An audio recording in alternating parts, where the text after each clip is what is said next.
nanti tadi Mas, kalau misalnya dikira apa nanti ada temuan di lapangan, maka kita harus simulasikan sesuai dengan temuan yang di lapangan. Apakah desain itu masih aman atau tidak gitu. Oke, dari sini ada pertanyaan dulu.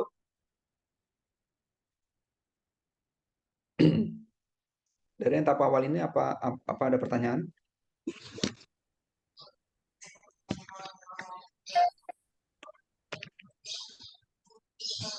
Oke, kalau misalnya enggak kita lanjut.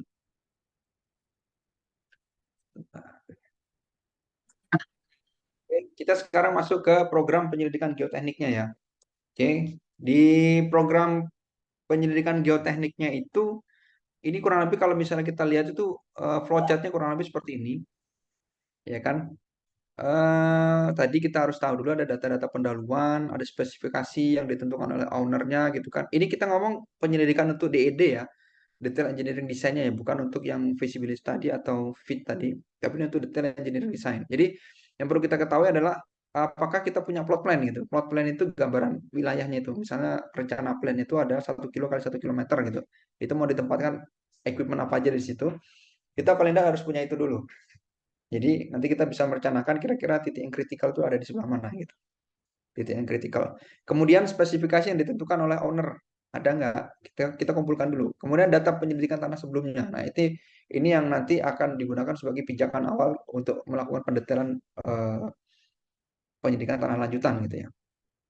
Kalau misalnya ada, langsung lanjut ke perencanaan penyelidikan geoteknik.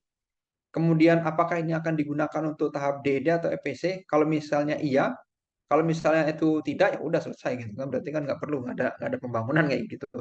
Tapi kalau misalnya memang itu mau digunakan untuk kegiatan pendetailan, detail engineering design dan kegiatan EPC, engineering procurement construction, maka harus tiga yang disiapkan itu. Yang pertama adalah program topografi dan survei. Jadi tim itu harus mengumpulkan data topografi. Jadi mengirimkan tim yaitu untuk mengukur lokasi. Ya mulai dari koordinat, kontur di lapangan itu gimana, kemudian penentuan benchmark, ya kan? Benchmark ya sampai salah nanti kalau salah benchmark itu pengukurannya salah semua kan gitu. Tidak bisa menggunakan koordinat. Karena di sini tuh koordinat itu sangat penting sekali untuk proses pembangunan. Memang kalau misalnya kita desain misalnya kita ngerjakan tugas misalnya kita tugas itu kan nggak penting itu yang namanya koordinat gitu kan yang penting ini kapasitasnya sekian sekian sekian dihitung dapat aman gitu kan tapi kalau misalnya nanti di dunia kerja itu koordinat itu justru tidak kalah pentingnya dengan yang itu tadi desain-desain itu ya percuma kalau misalnya kita posisinya salah menempatkan ini sudah benar nih hitungannya terus nanti apa tuh namanya koordinatnya melenceng 5 meter ke sana gitu kan seharusnya di posisi sini tapi ternyata koordinatnya melenceng 5 meter ke sana ya salah juga konstruksi kan berarti kan gitu jadi itu sangat penting kemudian di situ juga mengukur elevasi dan lokasi proyek jadi survei topografi itu paling tidak harus ini dia mencakup ini nih hal-hal ini yang harus didapatkan nanti di survei topografi ini satu kesatuan ya tidak bisa dipisahkan ini kemudian program penyelidikan lapangan jadi kita harus menentukan nih ini penyelidikan lapangan apa yang cocok nih untuk lokasi itu tuh yang mau kita bangun tuh jadi penentuan jenis pengujian gitu tadi. Apakah kita mau melakukan pengujian SPT, CPT, survey velocity, apakah perlu CPTU gitu kan? Ataukah perlu apa itu namanya? Groundwater level juga perlu diukur dan sebagainya gitu. Ya, nanti kita jadi pertimbangan tuh. Kemudian berapa jumlah pengujiannya gitu. Nah, kan karena kalau kita sudah punya plot plan, artinya kan kita sudah punya gambaran nih, luasan area gitu. Dan posisi-posisi alat-alat kritikal itu ada di mana. Jadi dengan di situ kita bisa menentukan jumlah pengujian, gitu. Pengujian, jenis dan pengujian itu apa yang mau kita lakukan di situ. Kemudian penentuan kedalaman titik penyelidikan. Nah, sudah kita tentukan titiknya, sekarang kedalamannya mau berapa nih? Wah, di sana tanahnya ternyata lunak gitu kan. Lunak di kedalaman 20 meter baru ketemu tanah keras berarti coba kita kasih ini kita rencanakan pakai pondasi yang panjang paling tidak di lebih dari 20 meter berarti mungkin penyelidikan tanahnya di kedalaman sampai 30 meter kan gitu Jadi seperti itu. Kemudian melakukan test pit nih, yaitu mengambil sampel tanah di keduk apa tuh di apa tuh digali. Ya mungkin sekitar kalau dilihat itu gambarannya mungkin sekitar 1 kali 1 meter atau 1,5 meter gitu. Saya lupa itu. Pokoknya ada tuh. Kemudian digali sampai kedalaman kurang lebih 1 sampai 2 meter gitu. Nanti di situ dilihat tuh sampelnya. Diambil sampelnya dilihat gitu. Dinilai awal gitu. Baru ada sebagian yang dibawa ke lab.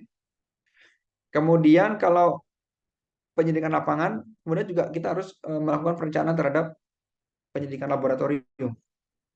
Jadi di penyidikan laboratorium itu penentuan kita harus bisa menentukan jenis pengujian. Nah, itu tadi pengujian apa sih yang mau kita lakukan?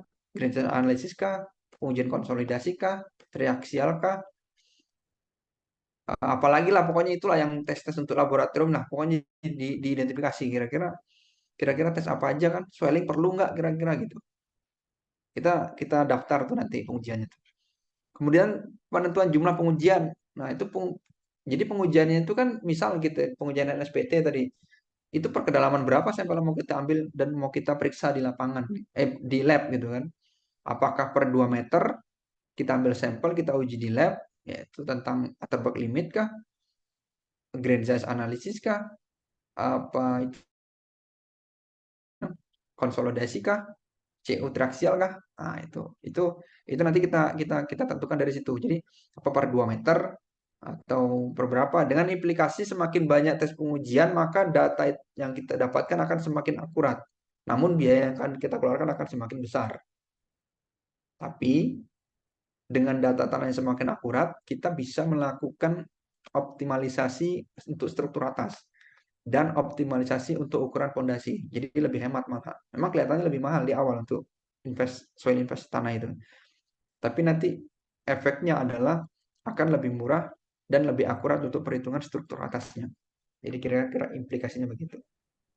Kalau misalnya itu sudah ditentukan semua, kita akan membuat kita kita kita lihat dulu. Kalau ini sudah dilakukan semua, dicocokkan lagi sama eh, speknya itu, spesifikasinya. Kalau udah cocok, spesifikasi, code, kalau udah cocok, ya udah kita bikin requisition. Artinya kita bikin sebuah dokumen yang akan kita kasihkan ke subkontraktor gitu. Subkontraktor soal investigatornya lah kira-kira begitu. Kita kasihkan ke dia tuh, kita bagi ke kita kita apa namanya? Kita kasih penawaran ke beberapa gitu kan. Nanti kira-kira dari beberapa yang kita lempar itu kalau ada yang balik atau mengembalikan revisi kita biasanya berupa penawaran dia kan kasih penawaran itu baru kita tuh nilai tuh kira-kira yang cocok yang mana nih biasanya tuh yang memenuhi spesifikasi dan yang paling murah tuh biasanya seperti itu kita tunjuk sebagai pemenang dan dia nanti yang akan mengeksekusi apa yang kita mau gitu jadi soal investigasi apa yang kita mau kira-kira begitu ada pertanyaan dari grafik ini kira-kira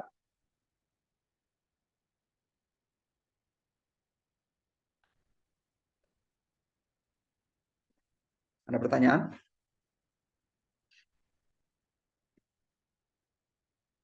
oke kalau tidak ada kita lanjut.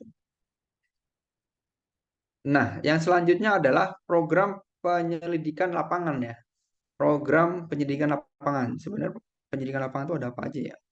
Ini memang sengaja tidak saya show ya, karena saya ingin lihat yang di sebelah sini supaya nggak salah nyampaikan gitu. Tidak saya show seperti yang kemarin gitu. Oke. Nah, ini program penyelidikan lapangan itu harus meliputi yang A, rencana lokasi titik penyelidikan termasuk jenis penyelidikan. Tuh. Jadi harus yang sesuai yang dijelaskan tadi itu harus cocok gitu loh. Maksudnya tuh jangan sampai yang mau kita mau apa, yang dilakukan apa gitu kan jadi nggak nyambung jadinya kan. Titik penyelidikan jangan sampai nanti dia mau bikin jembatan dengan 2 abutmen gitu kan penyelidikannya jauh-jauh jaraknya mungkin 500 meter padahal jarak jarak abutmennya paling cuma 50 meter kan antara yang satu dengan yang kiri sama yang kanan kan kayak gitu ternyata dia penyelidikannya jauh dari abutmen gitu kan jadi itu ya nggak cocok lah kemudian kedalaman penyelidikan ini kan jadi kedalaman ini harus sesuai dengan apa yang mau kita selidiki. Kemudian jenis, contoh tanah, kategori, dan lainnya yang akan diambil termasuk spek untuk jumlah dan kedalaman pada lokasi contoh tanah yang harus diambil. Ya itulah sampel-sampel yang diambil. Biasanya kan kalau dari NSPT kita dapat sampel ya. Dari barrelnya itu kita dapat bisa dibawa ke lab untuk dianalisis kembali gitu. Kemudian spesifikasi pengukuran air tanah. Nah, ini air tanah juga harus kita ukur nih biasanya nih. Jadi untuk mengetahui perubahan biasanya tuh dia pengukurannya tuh selama dia pengujian ini ya, pengujian lapangan dia memasang itu apa namanya itu ya? Ya bahasa kerennya tuh apa saya lupa, tapi dia untuk mengukur alat apa itu tinggi muka air tanah. Jadi biasanya bisa diukur bisa pagi sore gitu kan apakah sama, apakah ketika dia musim kemarau sama hujan itu sama muka air tanahnya atau tidak ya gitu. Kemudian standar yang akan ditetapkan. Ini standarnya terserah nih. Yang penting ada standarnya. Kalau misalnya mau pakai SNI ya ada. Kalau misalnya mau pakai ASTM juga ada gitu kan. Yang penting tuh kita melakukan pengujian tanah dan melakukan menentukan titik-titik itu ada dasarnya gitu. Jangan sampai kita pakai perasaan aja gitu. Kecuali kalau memang sudah punya histori, memang benar-benar jago dan tahu historinya di situ, mungkin bisa lah sedikit-sedikit menggunakan itu. Tapi setidaknya harus ada dasarnya dulu nih, gitu. Jadi ya itu tadi biasanya dipakai tuh ASTM atau SNI gitu. Kemudian hal-hal yang harus diperhatikan ketika memilih lokasi titik penyelidikan. Itu titik penyelidikan harus diatur dalam pola sedemikian rupa sehingga stratifikasi tanah yang melintasi lokasi pembangunan dapat diperoleh. Yaitu tadi titik itu harus diatur ya dengan pola sedemikian rupa apakah kotak gitu kan misalnya di satu satu lokasi yang mau kita bangun gedung gitu kan gedung tinggi dengan luas area mungkin 100 meter persegi kita di situ menggunakan misalnya tiga NSPT gitu di situ titik-titiknya harus harus kira-kira mewakili sehingga nanti kita bisa tarik garis dan mendapatkan stratifikasinya tuh atau lapisan tanah di bawah itu tuh bentuknya seperti apa gitu. Jangan sampai kita menentukan titik tapi nanti terlalu jauh gitu kan. Terus kita nggak bisa bikin stratifikasinya, ujung-ujungnya juga repot nanti. Kemudian titik penyelidikan untuk bangunan atau struktur harus ditempatkan pada titik-titik kritis tergantung dari bentuk, perilaku struktur, dan distribusi beban yang diharapkan. Jadi misalnya tuh dalam satu blok ya, misalnya kemarin itu tangki gitu kan, atau yang pipe rack itu yang besar itu, pipe rack yang besar kemarin itu sebisa mungkin titik-titiknya itu ditempatkan di situ gitu, atau tidak jauh dari situ. Sehingga nanti parameter itu tidak jauh beda gitu. Kalau misalnya nanti di sebelah barat, sebelah timur, posisinya nanti ada di tengah-tengah, kita bisa bikin stratifikasinya. Lebih bagus lagi di sebelah barat satu, timur satu, di tengah-tengah ada satu. Jadi benar-benar nanti bisa mewakili gitu. Kira-kira begitu. Itu bayangannya ya, kira-kira begitu. Kemudian untuk struktur pada atau dekat dengan lereng dan medan bertangga termasuk galian, titik penyelidikan juga harus diperancang sampai luar area proyek sehingga stabilitas lereng dan galian dapat dievaluasi. Apabila dipasang angkur, pertimbangan harus diberikan juga pada tegangan yang akan terjadi pada zona transfer. Jadi kalau misalnya kita membangun sesuatu, terus di situ kebetulan yang berbatasan dengan lereng, berbatasan dengan yang mau kita bangun itu adalah berupa lereng gitu, dan kita harus motong lereng itu, maka penyelidikannya itu harus sampai luar area tuh dengan jarak tertentu itu. Sehingga nanti itu kita bisa melakukan penyelidikan tanah dan melakukan analisa ya terhadap kestabilan lereng itu dari data tanah itu tadi. Gitu. Jadi kita nanti bisa dapat itu. Kemudian untuk titik pengukuran air tanah, penggunaan alat yang dapat memantau secara kontinu selama penyelidikan tanah sampai pasca masa kontinu perlu dipertimbangkan. Ini kalau nggak salah namanya extensometer ya kalau nggak salah itu. Kalau mengukur mengukur air itu, kalau nggak salah ya. Nanti mungkin bisa teman-teman cari itu namanya. Oke. Kemudian faktor-faktor apa yang harus diperhatikan dalam menentukan jarak titik penyelidikan. Yang pertama, apabila kondisi tanah relatif seragam atau tanah memiliki kekuatan dan kekakuan yang cukup, jarak titik penyelidikan yang lebih jauh atau jumlah titik penyelidikan yang sedikit dapat diterapkan. Keputusan tersebut perlu dijustifikasi berdasarkan pengalaman setempat.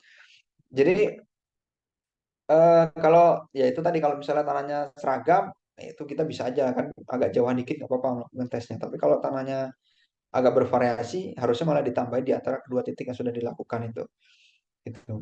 Kemudian apabila lebih dari satu jenis penyelidikan direncanakan di lokasi tertentu, misal CPT dan pengambilan contoh dengan tabung piston, katakanlah NSPT ya, jarak titik penyelidikan tersebut harus cukup jauh gitu. Jadi jaraknya itu jangan saling berdekatan. Dikhawatirkan nanti tanahnya itu akan terganggu ya, dan akan mempengaruhi hasil dari penyelidikan tanah. Nih, lagi contohnya apabila penyelidikan tanah kombinasi dilakukan, misal CPTS dan pengeboran, artinya pengeboran ini NSPT, maka CPT harus dilakukan sebelum pengeboran CPTS. Jarak dari CPT dan pengeboran harus cukup jauh sehingga lubang bor tidak akan memotong lubang CPT. Jika pengeboran dilakukan sebelum CPT, maka harus dilakukan dengan jarak minimal 2 meter. Jadi sudah ada ketentuannya. Ini ketentuan ini kita ambil dari SNI Geoteknik ya. Jadi kira-kira gitu. Jadi jangan semaunya misalnya, aduh supaya nggak ini kita bikin deket aja lah biar nggak jauh-jauh capek jalan gitu kan. Itu nggak bisa seperti itu. Jadi sudah ada ketentuannya gitu ya. Mungkin dari sini ada pertanyaan?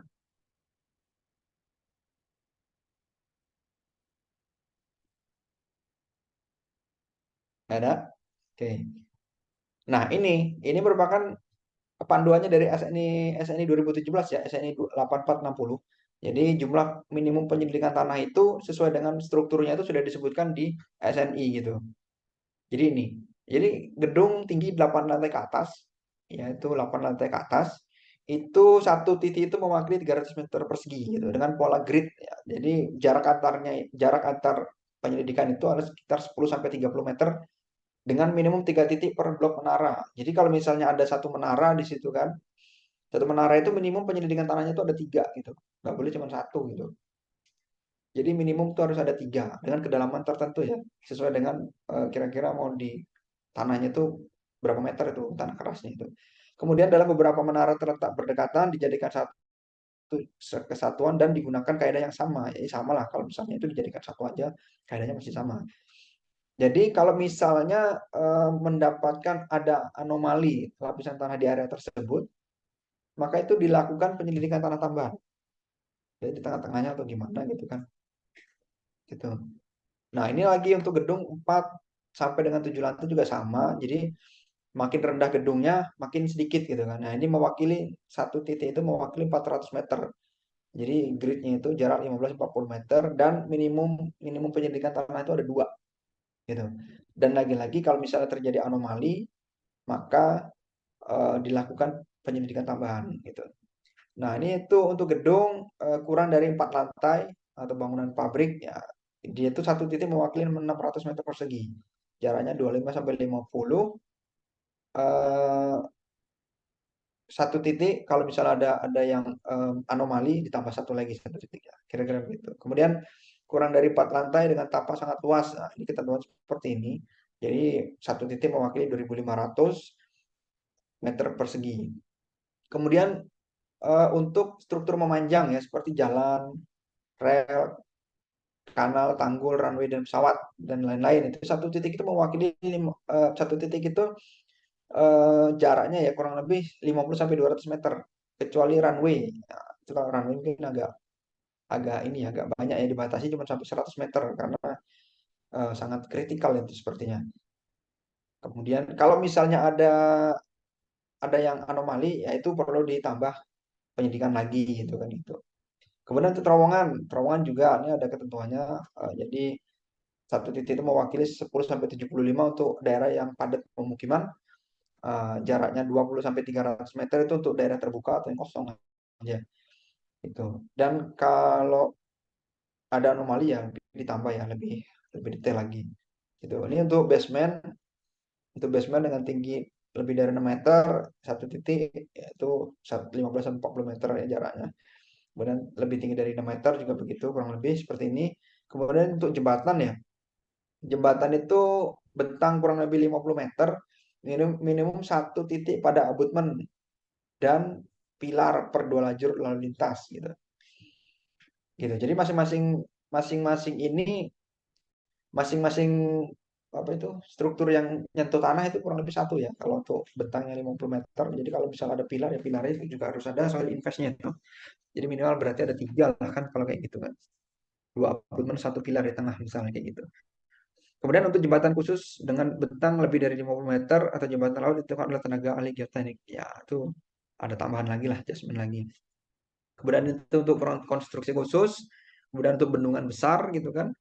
Bendungan besar ini sudah ada ketentuannya juga di sini. Kemudian untuk stabilitas lereng tadi kalau misalnya kita kasih contohnya tadi maka 3 sampai 5 titik pada potongan kritis dan menghasilkan model untuk dilakukan analisa. Jumlah potongan kritis tergantung tingkat masalah stabilitasnya gitu. Untuk longsoran yang masih aktif minimum satu titik pada sisi atas lereng yang longsor gitu. Jadi kurang lebih seperti itu. Ini ketentuan-ketentuan dari SNI geotekniknya. Mungkin ada pertanyaan?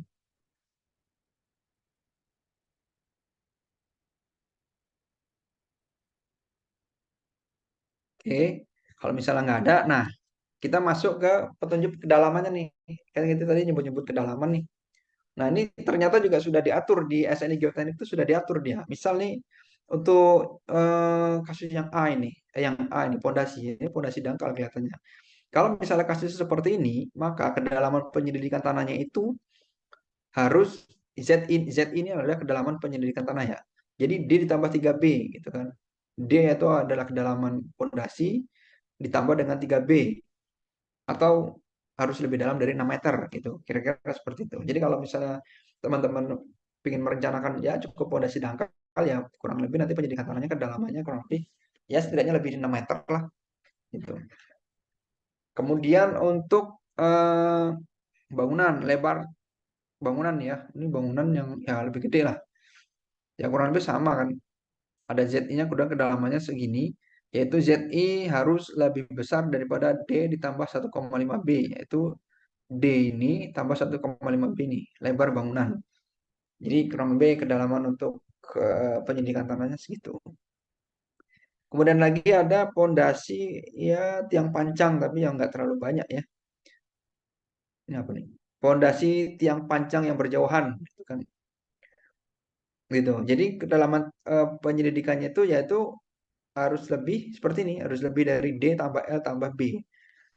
Harus lebih dari ini ditambah dari panjang tiang pancangnya ditambah lagi dari B lebar pondasi atau jarak antara tiang pancang. Jadi penyelidikan tanahnya harus lebih dalam dari itu. Nah, ini kalau pondasi bangunan dengan tiang pancang ini mungkin kalau contohnya itu seperti pipe rack ya yang kemarin itu. Kalau ini kan bangunan nih, bisa jadi tangki gitu kan. Jadi nilainya tuh yang segini. Jadi dipakai kriteria di atas. Jadi ini kriterianya boleh milih. Pokoknya pakai yang paling besar gitu kan. Jadi kedalaman itu yang harus dicapai gitu. Ini untuk pondasi bangunan dengan ini tiang kurang lebih itu. Kemudian ini kalau misalnya untuk timbunan ya, timbunan jalan ini. Timbunan, ini timbunan jalan biasanya. Jadi kurang lebih segini, segini atau lebih dari 6 meter penyidikan tanahnya. Kemudian untuk galian juga sama kurang lebih ya. Sudah ada ketentuannya seperti ini. Jadi ZI kedalamannya kurang lebih segini. Kemudian untuk dinding penahan tanah dengan air tanah di bawah dasar galian. Air tanahnya ternyata ada di bawah sini. Jadi ini kosong, nggak ada air tanah. Jadi penyidikan tanahnya kurang lebih di pada kedalaman H ditambah T berarti ini free apa namanya ini yang posisi yang free standing ya. Area free standing ini H ditambah dengan T yang terbenam daerah terbenam ditambah 2 meter gitu. Ini gede yang mana itu yang kita lakukan penyidikan tanah. Nah, kalau misalnya muka air tanahnya tinggi, nah ini ketentuannya ada seperti ini. Jadi masing-masing itu sudah ada ketentuannya tuh. Dan ini untuk galian dalam yang galian dalam dengan apa ini namanya nih? Galian dalam yang menggunakan strat, trans gitu kan. Nah, ini ada ketentuannya juga seperti ini. Kemudian untuk dinding penahan tanah atau SIPA ini kalau kayak gini berarti ya. Ini ya itu kurang lebih seperti ini. Ketentuannya ZI D tambah 2 meter, yaitu kedalaman ini tambah 2 meter. Ini juga untuk terowongan. Terowongan juga ada ketentuannya kurang lebih seperti ini dan ini ada keterangannya. Nah, itu tadi itu ininya ya. Kira-kira panduan awal untuk melakukan penyelidikan tanah ya, kedalaman untuk penyelidikan tanah. Mungkin ada pertanyaan dulu dari sini, teman-teman.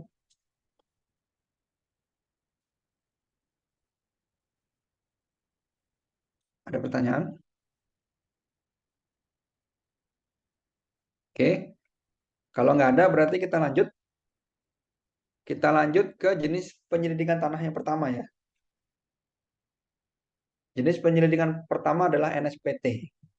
Jadi NSPT ini, wah ini yang paling, bukan yang paling ya, tapi ini yang salah satu yang sering digunakan ya. Praktis lah menurut saya sih, yang paling gampang olah datanya itu biasanya dari NSPT ini. Jadi NSPT ini tuh, coba kita lihat dulu ya. Ini kita punya punya satu satu video yang kira-kira tuh bayangan untuk melakukan uji NSPT itu kayak apa tuh. Kurang lebih nih ya, kita lihat dulu.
Nah, itu tadi bayangan ya, pengujian NSPT itu kurang lebih seperti itu.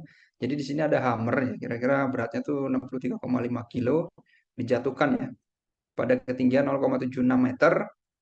Kemudian di sini sudah ada spoon split sampler gitu. Jadi untuk menampung sampelnya tuh di sini. Jadi biasanya itu dia ada 3 kali fase ya. Yang pertama itu dia akan dibor dulu. Di sepanjang 15 cm pertama itu biasanya datanya tidak diambil itu. Itu biasanya datanya tidak diambil. Kemudian dia pada 15 meter kedua ini dia mulai mengambil data ini. Baru sampai dengan 15 meter 15 cm 15 cm kedua gitu kan. Jadi dia tuh jadi data yang diambil ada NSPT itu biasanya adalah berapa pukulan per 30 cm. N-nya itu sama dengan berapa pukulan per 30 cm. Jadi standarnya memang seperti itu. Jadi gitu. Jadi kalau misalnya 5 per 30 itu artinya adalah 5 pukulan untuk mencapai kedalaman 30 cm. 30 cm ini ya, yang dari sini ke sini. Yang di atas ini dia nggak dimasukkan karena dianggap sampelnya itu terganggu. Jadi nggak usah di ini. Nah, ini hammernya itu macam-macam ya, nggak cuma satu jenis, ada beberapa jenis hammer itu. Terus di sini juga ada nih apa apa itu namanya sampler ya untuk mengambil sampel gitu kan kalau dia dipukul kan sampelnya masuk jadi nanti sampelnya itu kan tadi ada kita lihat tuh dikeluarkan dari tabung itu nanti dimasukkan ke dalam core box gitu dimasukkan ke dalam core box terus nanti disusun kalau bisa tuh tidak boleh ada yang hilang ya di kedalaman gitu jadi nanti dari situ nanti ada visual apa inspeksi secara visual dari awal itu udah ketahuan oh ini materialnya clay oh ini materialnya apa lagi tuh sand oh ini batu ketemu batu kalau batu nanti ada pengujian lagi namanya RQD lagi kan Rock Quality Designation saya kurang ini kurang paham juga oleh gitu kemudian gini kan dan ini yang pertama ini sampel ini tuh NSPT-nya nggak dihitung kemudian ini 15 cm kedua ini mulai dihitung kemudian ini dihitung dan harapannya 45 cm ini terisi semua nih jadi ada ter, dia dapat sampel kurang lebih 45 cm gitu. Jadi gitu. Nah, ini dikarenakan ada apa namanya itu ada macam-macam hammer ya, jenisnya nggak cuma kayak di video tadi ada beberapa macam gitu. Kalau misalnya nanti lihat video lagi di tempat lain, loh kok nih hammernya beda. Nah, makanya untuk mengantisipasi terjadinya itu perbedaan hammer-hammernya itu, kemudian dia ada yang model safety hammer atau apa gitu, itu dia tuh dilakukan koreksi dulu terhadap nilai N-nya itu, nilai NSPT itu. Ini khususnya untuk tanah pasir sih biasanya itu. Nilai N itu harus dikoreksi. Jadi ini adalah nilai-nilai untuk koreksi ya. Untuk nilai-nilai koreksi itu. Koreksi misal nih ini ada nilai NR gitu kan. NR persen ini kalau misalnya jenis hammernya donat dari mana Jepang, free fall atau ini gitu kan. Nah, ini nanti nilai N apa ini? NH ya. Nilai NH itu kita lihat kayak gini aja nih. Nah, nilai NH ini nah ini sudah ada berapa persen gitu kan. Tinggal nanti dimasukkan dibagi 60 maka dia akan mendapatkan nilai N 60 gitu. Kemudian ini contoh ya, contoh untuk pengujian NSPT itu seperti ini contohnya. Jadi biasanya dia akan menyebutkan nilai ini posisinya ada di mana, kemudian di elevasi berapa pengujian itu dilakukan, kemudian koordinatnya berapa, kemudian kedalaman kedalaman total pengujian itu ada sampai kedalaman berapa. Kebetulan contoh ini sampai 40 meteran ya. Kemudian pengukuran groundwater level. Jadi di posisi itu nanti ketemu muka air tanahnya itu ada di elevasi berapa ya dari permukaan gitu. Jadi nanti ketahuan itu. Nah, ini contoh, misal gini kan, ini langsung bisa dibaca. Misalnya ini kan, ini pada kedalaman 0 sampai 1 meter gitu kan. Ini adalah fat clay gitu kan. Fat clay berarti itu tanah clay ya, tanah lempung. Eh, ini belum diambil nih nilai NSPT-nya. Kemudian untuk yang 1 sampai 5 meter, nah ini ada masing-masing nih. Ini pada kedalaman 1,85 dari permukaan pengujian itu nilainya 4. Sebentar ini. Jadi ini nilainya tuh 4 per 30. Jadi 4 pukulan dalam 30 cm gitu. Jadi 4 pukulan masuk itu tanah itu masuk sebanyak sedalam 30 cm, 30 cm kira-kira begitu. Dan seterusnya seperti ini ya. Jadi nanti di sini dia ada nyebutkan deskripsinya nih. Jadi langsung kita tahu nih, langsung kita ketahui nih dari awal itu udah Plenda ada screening awal. Wah, ini tanah di sana itu berupa clay dengan nilai NSPT 4, 7, 7 itu kan sampai kedalaman 5 meter kurang lebih segini gitu. Dan seterusnya nanti sampai kedalaman Ini juga misalnya 35 nih kan. Ini kebetulan di sini tanahnya clay semua ya. Clay semua di sini ada 24 berarti membutuhkan 24 pukulan untuk sampler itu masuk ke dalam 30 cm. Jadi kira kurang lebih seperti itu. Kemudian nah ini kemudian dikorelasi lagi nih. Kalau misalnya untuk mendapatkan nilai yang dikoreksi ya kurang lebih seperti ini ya untuk N160. Ini biasanya untuk sen ini, untuk sen itu. Jadi sen itu nggak tahu alasannya itu kalau misalnya saya lihat itu memang kalau untuk sen itu memang perlu dikoreksi ya nilai n-nya itu nggak bisa langsung serta-merta n itu yang tadi dipakai itu belum bisa. Jadi karena memang ada alasannya. Mungkin silakan nanti baca di textbook lah ya. Itu ada alasannya. Kemudian ini faktor koreksi ya. Di mana faktor koreksinya kurang lebih seperti ini. Ini adalah sigma fenol ini adalah tegangan efektif overburden. Kemudian PA-nya adalah tegangan atmosfer ya, tekanan atmosfer gitu. Kemudian kalau misalnya memang susah gitu kan, ya udahlah. Nah, sekarang menggunakan nilai-nilai NSPT terus kita korelasikan ke parameter nih. Tadi misalnya C kan, CU gitu kan. Berapa nilainya misalnya N-nya tuh sekian, CU-nya berapa gitu. Nah, kalau misalnya untuk tanah clay dia bisa langsung dipakai. Jadi kalau misalnya secara umum, kalau dari bukunya Burklook gitu kan, kalau saya ambilin dari bukunya Burklook atau dari Terzaghi ya, kalau misalnya dari Terzaghi itu dia nilai CU itu secara umum tuh pendekatannya tuh nilainya tuh 5 dari SPT. Jadi misal nilai SPT pada tanah clay tadi kita dapat itu nilai SPT-nya 5. Nilai SPT-nya 5. Maka nilai CU yang kita pakai itu adalah 5 dikali 5. Jadi nilai CU-nya adalah 25 kilopascal atau kilonewton per meter persegi gitu. Atau kalau misalnya yang sering digunakan di Indonesia itu kalau saya ambil dari salah satu guru besar yang ada di ini ya di Indonesia itu biasanya dia menggunakan 6,7 N. Artinya 6,7 dikali nilai NSPT-nya. Misalnya nilai NSPT-nya tuh 5, jadi 6,7 kali 5 lah berapa? Sekitar 30-an lebih lah kira-kira gitu ya. Itu satuannya juga kilopascal. Jangan kemana-mana. Bisa minta tolong di ini dulu di apa? Di mute dulu. Oke. Kalau misalnya enggak, juga kita bisa menggunakan tabel-tabel korelasi. Misal tabel seperti ini nih. Itu kan tabelnya seperti ini. Misalnya material clay kan. Dia itu nilai NSPT-nya kurang dari 2. Nah, deskripsinya berarti di situ tuh tanah of clay itu. Tanah di situ tuh tanah. Ini si siapa? Bisa minta tolong di mute dulu sih Noval.